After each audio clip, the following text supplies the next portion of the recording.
Kiếp trước, người phụ nữ này rõ ràng đã gả cho người chồng sĩ quan, nhưng lại chê bai anh ta bị tàn tật đôi chân, tính tình bạo táo, cuối cùng u uất mà đăng xuất.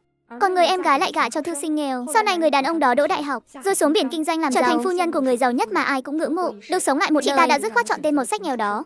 Hoắc Cảnh Xuyên tâm trạng cực tốt, ngẩng đầu dùng ánh mắt đầy khinh bỉ, liếc nhìn kẻ đang đứng trong gió lạnh. Tên Triệu Đông Lai đang run cầm cập kia đúng là gầy như một con khỉ, đúng hạng mắm dố. Triệu Đông Lai đang tự cảm thấy rất ổn, bỗng nhiên cảm nhận được một ánh mắt đầy áp lực đổ dồn lên người mình. Hoắc đoàn trưởng, Miên Miên.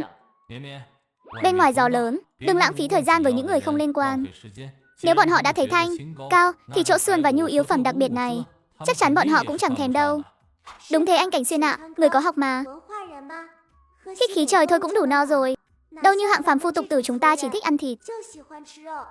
Hoắc Cảnh Xuyên không thèm liếc nhìn hai người kia lấy một cái, mà giơ tay lên, hướng về phía cách đó không xa. Chỗ chiếc xe jeep có cậu cảnh vệ Tiểu Lý đang đứng đợi mà vẫy tay. Tiểu Lý cũng là một tay lanh lợi, nãy giờ đứng bên cạnh nghe mà nắm đấm đã cứng lại rồi. Vừa thấy ám hiệu của đoàn trưởng, liền hiểu ý ngay. Báo cáo đoàn trưởng. Báo cáo chị dâu.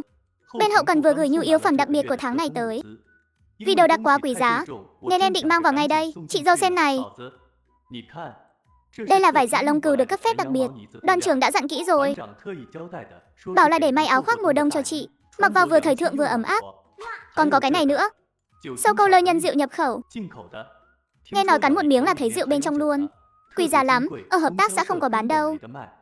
Còn có 2 thùng này. Thịt kho tàu đóng hộp loại đặc biệt của quân đội, toàn thịt nạc. Thủ trưởng đặt cách cấp cho đoàn trưởng tầm bổ, cả áo khoác dạ nữa. Sô cô lơ nhập khẩu. Những hộp thịt đóng hộp thơm phức. 3 thứ này cộng lại như 3 quả bom hạng nặng nổ bùm bùm bùm, dội thẳng lên đỉnh đầu của Giang Nham và Triệu Đông Lai. Ôi dào, cứ đưa hết cho Miên Miên cầm đi. Chỗ sô cô lơ đó em cứ giữ lấy mà ăn dần.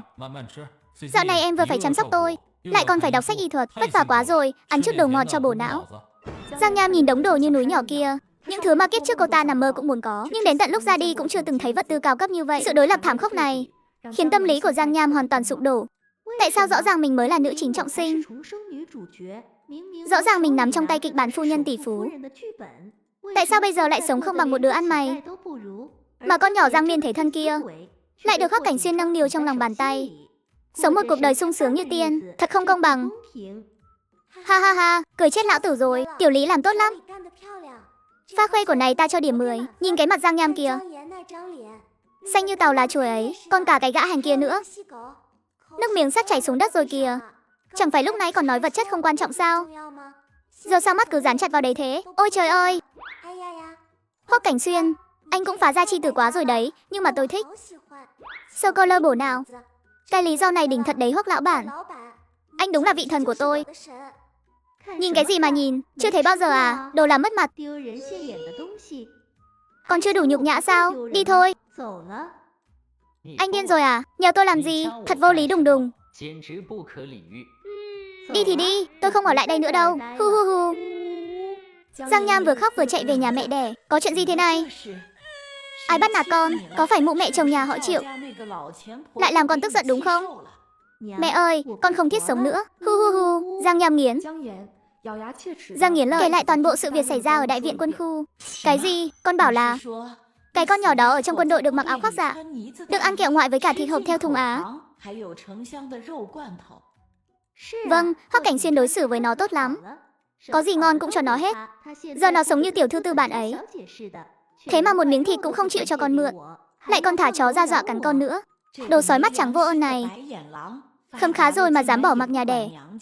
Nhà họ Hoắc làm quan, rất coi trọng sĩ diện. Nếu con nhỏ thứ hai đã có nhiều đồ tốt như vậy, thì làm cha mẹ như chúng ta đòi ít tiền dưỡng già cũng là lẽ đương nhiên thôi, đúng không? Nó là máu mủ nhà họ Giang ta. Cả đi rồi cũng phải lo cho nhà đẻ, nó mà dám không đưa, bà đây sẽ ra cổng đơn vị quậy một trận, tố nó tội bất hiếu, để xem mặt mũi của thằng chồng thủ trưởng nhà nó để vào đâu. Đừng khóc nữa. Con gái, bất ức con chịu, mẹ sẽ đòi lại cho con. Mai cả nhà mình cùng lên đơn vị, đòi con danh đó tiền dưỡng già. Hôm sau, Giang Miên đang gặm đùi gà lấy từ không gian. Cảnh vệ Tiểu Lý hớt hải chạy vào. Chị dâu, không xong rồi. Ngoài cổng có 3 người dưới quê tự xưng là cha mẹ và em trai chị, đang ngồi bệt dưới đất ăn vạ, nói chị bất hiếu, muốn ép bọn họ đăng xuất. Đến nhanh đấy, chắc chắn là nghe Giang Nham xúi giục. Định dùng áp lực dư luận để nướng tôi trên giàn hỏa đây mà. Ép tôi nôn tiền ra để yên chuyện chứ gì. Được thôi. Đang muốn diễn kịch khổ nhục kế thì tôi sẽ diễn cùng các người cho đã. Để xem nào.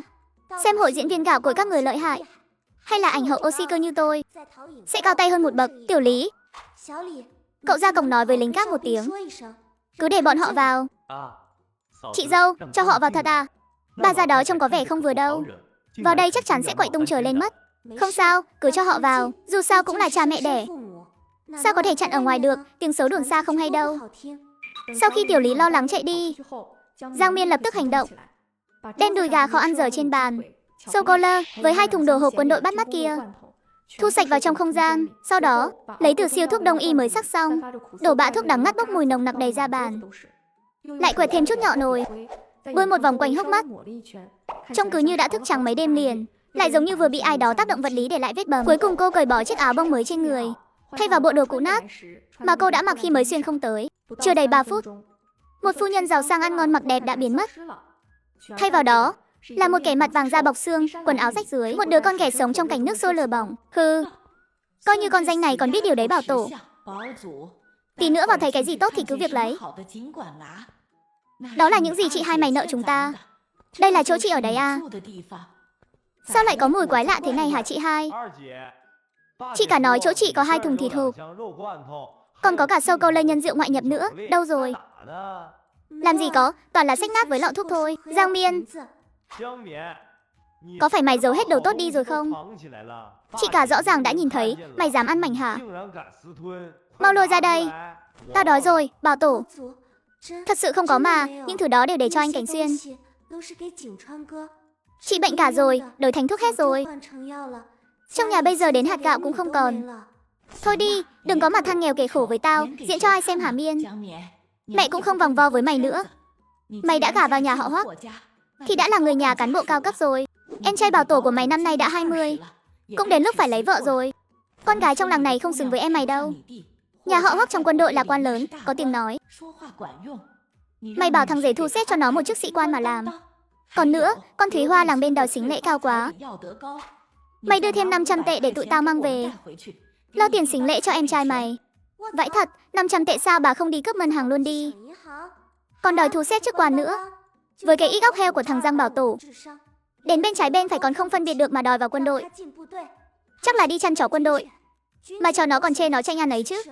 Cái nhà toàn lũ hút máu này đúng là muốn khắc 3 chữ không biết nhục lên trán luôn mà. Xem ra mình phải tung kỹ năng diễn xuất rồi. Mẹ ơi, mẹ làm vậy là muốn lấy mạng con mà. Mọi người đều bị chị cả lừa rồi. Nhà họ Hoắc nhìn thì vẻ vang nhưng đó là hồi trước thôi. Bây giờ anh Cảnh Xuyên tàn tật rồi, phải lùi về tuyến sau. Tiền trong nhà đều là tiền bán mạng anh ấy đổi bằng cả mạng sống trên chiến trường. Mỗi một xu đều dính xi dâu cả, và lại hơn nữa anh Cảnh Xuyên vì chân bị gãy, tâm lý sớm đã vặn vẹo, tính tình bạo táo lắm. Hở tí là đập phá đồ đạc, tác động vật lý. Anh ấy coi tiền còn nặng hơn cả mạng sống. Bình thường tôi ăn thêm miếng cơm thôi là anh ấy cũng lườm. Nếu tôi dám động vào một đồng mang về nhà ngoại, anh ấy sẽ tiễn tôi đăng xuất thật đấy. Mọi người không tin sao? Mẹ, cha, mọi người nhìn xem. Nói rồi Giang Miên run rẩy vén tay áo lên, lộ ra một mảng bầm tím lớn. Đây chính là do Giang Miên vừa nãy cố tình dùng phấn hồng trộn với nhọ nồi và một chút mực xanh, tỉ mỉ vẽ ra lớp trang điểm bị bạo hành. Đây là tối qua tôi chỉ muốn ăn quả trứng thôi mà anh ấy đã hu hu dùng nặng tác động vật lý đấy.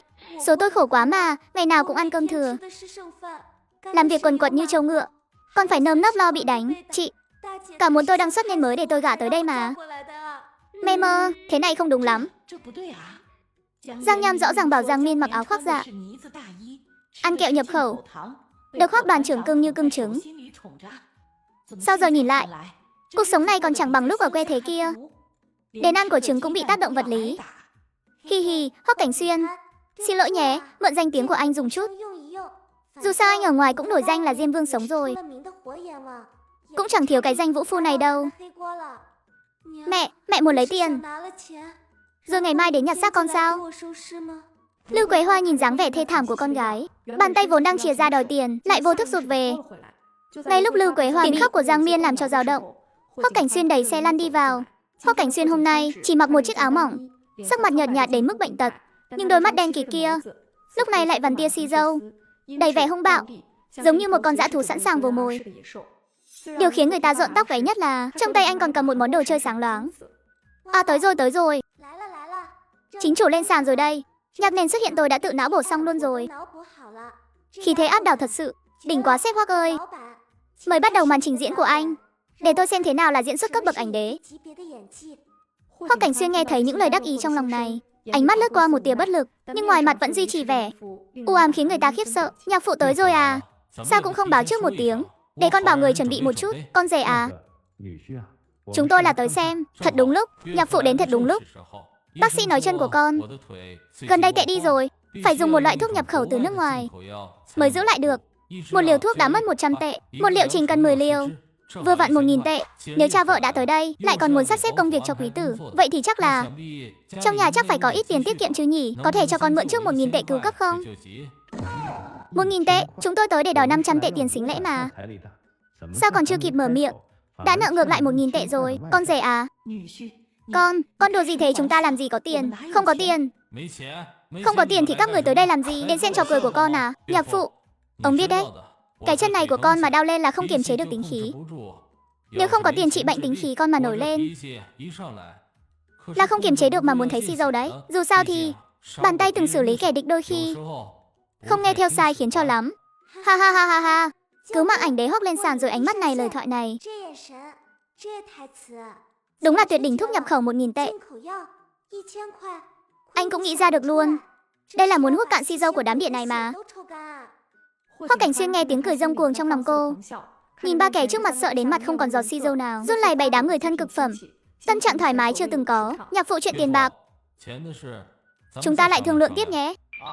Tôi không làm quan nữa, tôi không lấy sính lễ nữa. Mẹ ơi, con muốn về nhà người này điên rồi, hắn là kẻ điên. Theo tiếng hét thất thanh, hắn là kẻ điên của Giang Bảo Tổ. Trong lòng cha mẹ họ Giang, tuyến phòng thủ cuối cùng cũng hoàn toàn sụp đổ. Cái đó, con rể à? Tiền này để chúng tôi về gom góp.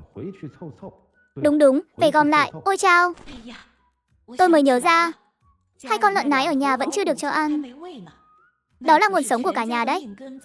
Để chúng đói gầy đi thì hỏng bét. Chúng tôi phải mau về cho lợn ăn. Đúng, cho lợn ăn là quan trọng nhất. Miên à, con lo hầu hạ con rể cho tốt nhé.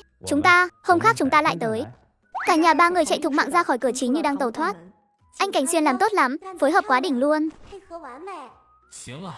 Y Bình à, sau này bớt chụp mũ vũ phu cho tôi đi. Hoắc Cảnh Xuyên tôi đây chưa đến mức động tay động chân với phụ nữ. Ái cha, chẳng phải do yêu cầu kịch bản sao? Thời điểm đặc biệt phải dùng biện pháp đặc biệt.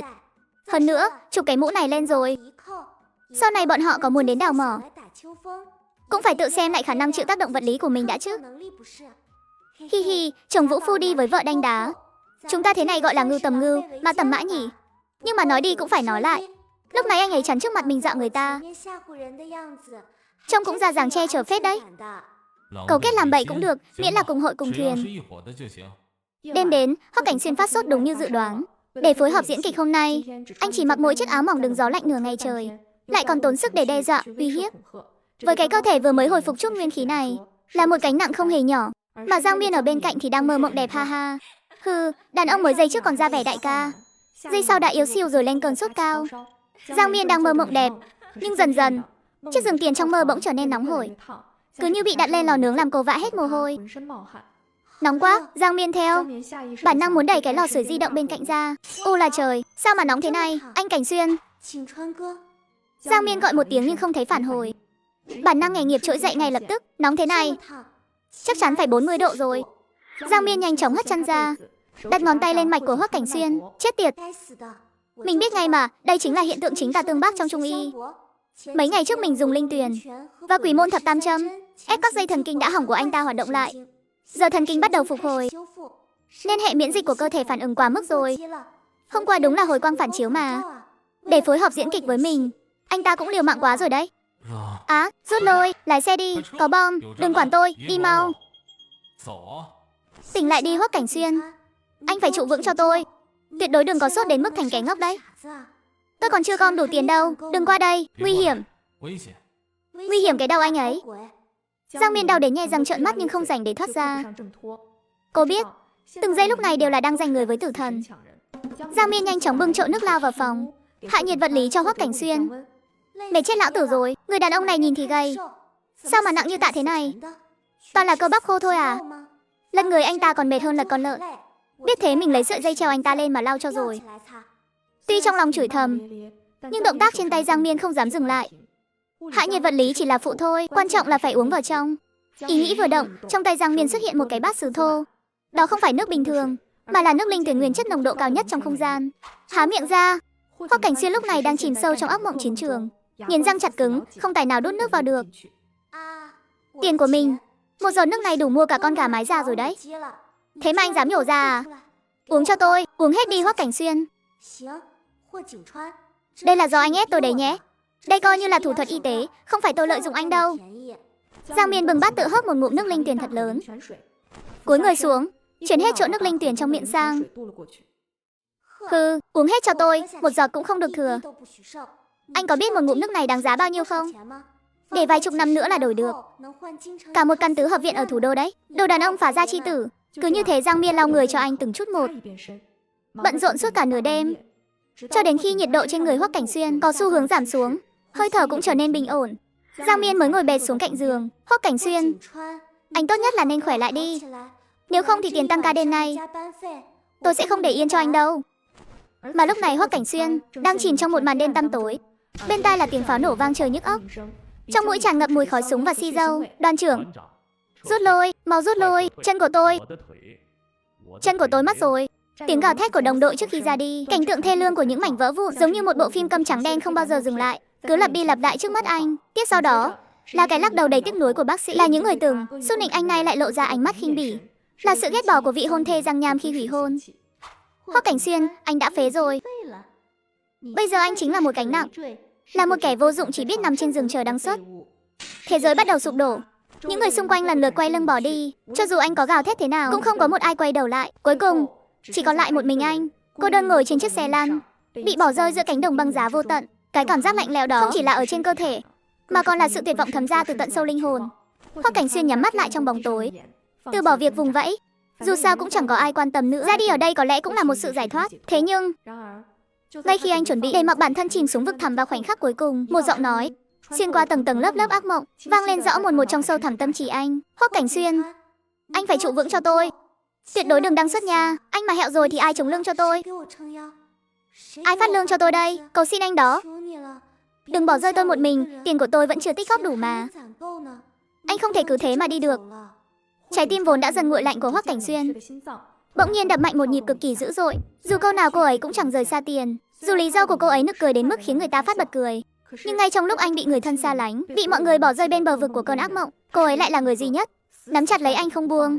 Một khao khát cầu sinh chưa từng có trào dâng. Nếu em đã yêu tiền như vậy, nếu em vẫn chưa tích góp đủ, thì lão tử sẽ sống tiếp, sống để kiếm tiền cho em cả đời, để em đếm tiền đến mỏi tay. Ngày hôm sau khi Hoắc Cảnh Xuyên tỉnh dậy, cảm giác nặng nề và đau nhức sau cơn sốt cao không hề xuất hiện. Ngược lại anh cảm thấy cơ thể nhẹ nhõm chưa từng có.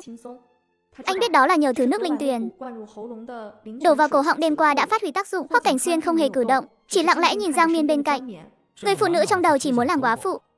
Chị yêu tiền của anh này lại ở lúc anh gần với cái chết nhất, túc trực bên anh suốt cả đêm không rời. Miệng thì nói muốn anh đi, nhưng hành động lại dốc hết sức để cứu anh. Một loại cảm xúc mang tên rung động đang nảy nở điên cuồng trong lòng Hoắc Cảnh Xuyên. Đây là vợ mình, từ nay về sau không ai có thể cướp cô ấy khỏi tay mình. Có lẽ là do cảm nhận được ánh mắt quá nóng bỏng đó, Giang Miên mơ màng tỉnh dậy. Ôi trời, tê hết cả tay rồi, nắm chặt thế làm gì chứ? Tôi có phải bánh bao thịt đâu. Anh Cảnh Xuyên, anh tỉnh rồi à? Làm em sợ muốn chết luôn ấy. Đêm qua người anh nóng như cái lò sưởi vậy. Em cứ tưởng anh sắp đăng xuất rồi chứ. Phu, cuối cùng cũng hạ sốt rồi. Phú hồn hà, xem ra bát nước linh tuyền nồng độ cao đó không uổng phí. Vốn liếng của mình đó nha, nhưng cũng đáng. Ngươi chỉ cần chưa hẹo thì phiếu cơm dài hạn của mình sẽ được bảo toàn. Máy rút tiền tự động của mình chưa bị hỏng. Nếu là trước đây, khi nghe thấy mấy từ phiếu cơm và máy rút tiền, Hoắc Cảnh Xuyên chắc chắn sẽ cười lạnh, thậm chí là thấy ghê tởm. Nhưng hôm nay anh ấy lại thấy tiếng lòng ham tiền này cũng trở nên thật đáng yêu. Thích tiền ư? Thì cứ thích đi. Dù sao anh cũng có nhiều tiền, chỉ để cho một mình cô tiêu. Sao anh lại nhìn tôi như vậy? Mắt không thèm chớp lấy một cái ánh mắt này sao cảm thấy lạ lạ, không giống nhìn vợ cho lắm, mà giống như sói đang nhìn miếng mồi vậy. Hay là tối qua bị sốt nặng quá Nên hỏng não luôn rồi, hay là anh ta phát hiện ra tối qua mình mớm nước bằng miệng, hi hi. Đó là để cứu mạng, không tính là hôn trộm. Lúc đó anh ta sốt đến mê sảng, chắc không nhớ đâu nhỉ. Hoắc Cảnh Xuyên nghe tiếng lòng lầm bầm đầy chột dạ của cô, nhớ lại cảm giác tối qua, tuy ra là để mớm nước nhưng lại có cảm giác mềm mại ấm áp. Ánh mắt anh bỗng chốc trầm xuống vài phần, yết hầu khẽ chuyển động, nhớ chứ? Làm sao mà không nhớ cho được? Sự mềm mại ấm áp lúc đó là sự cứu rỗi duy nhất trong cơn ác mộng đen tối của anh. Miên Miên, dạ. Đợi chân anh khỏi, anh sẽ đưa em đến tiệm ảnh. Chụp một tấm ảnh nhé, chụp ảnh ạ. Chúng ta cần một tấm ảnh chung treo ở phòng khách, chụp ảnh. Hoắc Diêm Vương hôm nay đổi tính rồi à? Trước đây chẳng phải ghét nhất mấy trò hình thức này sao? Nhưng mà chụp thì chụp thôi. Dù sao mình cũng xinh đẹp thế này. Đến lúc đó cứ treo ảnh lên tường. Xem ai còn dám nói tôi không xứng với anh ta. Được ạ. Đến lúc đó em muốn mặc chiếc áo khoác mới chụp, đều nghe theo em. Ngay trong lúc tình cảm mặn nồng, thậm chí còn đang lãng mạn tràn đầy bong bóng hồng, cổng sân bỗng vang lên tiếng gõ. Để em ra xem.